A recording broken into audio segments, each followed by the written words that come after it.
morning! Ngayon po ay lalabas po ako. Kukuha po ako ng trade license or media license or yung common term na influencer's license or vlogger's license. Ang formal term po dito sa UAE ay trade license para po ito sa media advertising tsaka content creation. Para po sa kaalaman ng lahat, kailangan pong kumuha ng trade license kapag meron ka ng apat na to. Pwede rin pong hindi kumuha ng trade license kapag ganitong reason po ang mga gagawin mong content creation.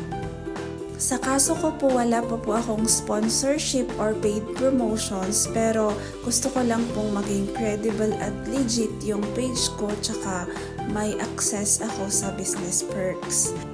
At yan na nga, papunta na po ako dyan sa bus stop. Mag-aantay po ako ng bus sa loob kasi mainit po sa labas. Kahit nasa bare months na po kasi dito, nasa 30s to 40 degrees pa din po ang temperature dito. Ito po pala yung bus stop nila. Priority po ang mga babae na umupo at may CCTV at air condition po siya. Dito pala sa tabi ng bus stop, may machine na pwedeng mag-recharge ng bus card. Dito po pala ako sa Al Ain, Abu Dhabi. Dito po sa Tashil ang pinagkukuhanan ng trade license. Sa tabi po ng building, meron po palang ginagawang clock tower. Yung old po kasi inalis at may ginagawa na pong bago. Pagpunta ko po pala dito, dala-dala ko na po yung aking diploma at nakahanda na rin po yung aking UAE pass tsaka yung pambayad. Salamat po sa vlog ni Kabayan in Al Ain at dito ko po nalaman. Lumapit pa nga ako dito sa ginagawang clock tower at eto po yung close-up niya. Papasok na nga po ako dito sa loob ng building at eto po yung aking first visit kasi 3 beses po pala akong bumalik.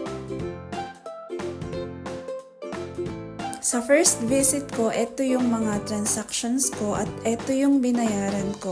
Sabi ng nag-assist sa akin, babalik na lang daw ako kapag may message of confirmation or approval sa SIM ko dito sa 2 transaction kong ito. Tinanong din pala nila yung UAE address ko, tsaka passport number, tsaka Gmail address na rin.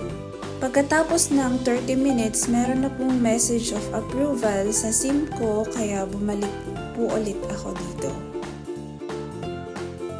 Sa pangalawang transaction ko pala, ito po pala yung binayaran ko para sa trade name reservation fee. Dito sa third visit ko naman, after 2 days, may message of approval sa SIM ko kaya bumalik po ulit ako dito. Sa pangatlong visit ko pala, ito yung mga binayaran ko. At ito yung total expenses ko. At ito naman yung breakdown ng lahat ng expenses. At last, meron na po akong trade license at pwede na po akong mag-post ng content creation. Thank you, Lord! Alas 8 na po pala ng gabi dito, papauwi na po ako dyan kasi maaga pa po yung pasok ko kinabukasan. Dito nga pala madaming magagandang park at isa nga itong nadaanan ko. Hindi rin pala basta-basta humihinto yung bus dito. Meron po siyang designated bus stops na pwedeng paghintuan lang, katulad nito.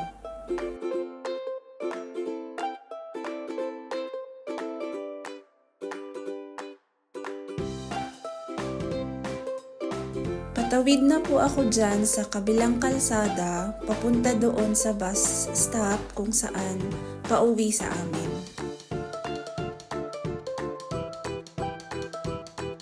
Nag-antay na po ulit ako ng bus dito sa loob ng bus stop. Yung bus pa lang sinasakyan ko, every 30 minutes po siyang dumadaan. Dito pala sa loob ng bus, sa harap ng upuan, merong stop button na pwedeng i-press kapag gusto mo nang bumaba. Nakarating na din ako dito sa amin, mga 2 to 3 minutes lang po ang lalakarin ko bago ako makauwi sa amin. So hanggang dito na lang po. Kung may natutunan po kayo sa video ko, you can like, follow, and share. Mag-ingat po kayong lahat. Thank you so much for watching and bye everyone!